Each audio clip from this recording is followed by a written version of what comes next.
চলো শুরু করি আজকের মতো আমার পুরীর অটা ইটিনারি ডে। প্রথমে আমরা খেয়েছিলাম দু রকমের ভুজিয়া, যেটা খেতে আমার খুব ভালোই লেগেছে। আর তার সাথে খেয়েছিলাম শসাটা আমার বেশ ভালো লাগেনি, কারণ ওটা তেতো ছিল খুব। তারপরে খেয়েছিলাম আমরা চাল ভাজা, আর তার সাথে খেয়েছিলাম আমরা চা, তার সাথে খেয়েছিলাম সিঙ্গারাটা কিন্তু আমার খুব ভালোই লেগেছে খেতে। আর তার সাথে খেয়েছিলাম আমরা গজা আর চকলেট, গজাটা কিন্তু দারুণ ছিল খেতে। আর তার সাথে খেয়েছিলাম আমরা মুড়িটা তো আমার খুব ভালো লেগেছে, খুব নুন ঝাল করে একদম মাখিয়ে দিয়েছিল, আমার খুব ভালো লেগেছে। তার সাথে আমি নিয়ে এসেছিলাম মিহিদানা, আর তার সাথে শসা আর একটা চিড়ে ভাজা।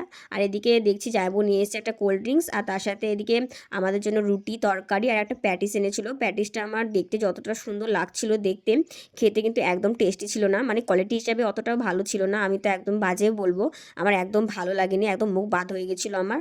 তারপরে আমরা দুপুরে খাওয়া দাওয়া করেছিলাম ভাত, ডাল, পাঁচ তরকারি, আলু পোস্ত ভাজা, তার সাথে তোমার ঝুরি আলু ভাজা, তারপরে টমেটো চাটনি, আর রয়েছিল তোমার মাংসটা থাকবেই, দারুণ হয়েছিল কিন্তু মাংসটা রান্না হয়েছিল।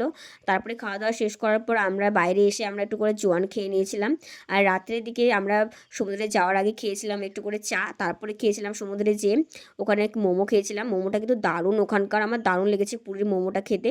আর ওখানকার লঙ্কা ভাজা অতিরিক্ত ঝাল, কি বলবো, আমার খুব ঝাল লেগেছিলো।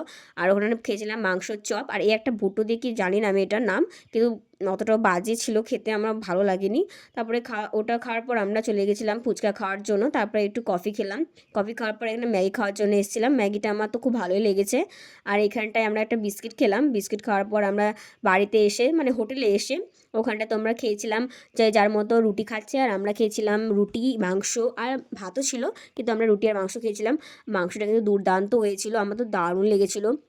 আমার তো এখনই জিভে জল চলে আসছে, কারণ সেদিনকে মাংসটা সত্যি বলছি দুর্দান্ত হয়েছিল। তারপরে আমরা খেয়েছিলাম স্প্রাইট।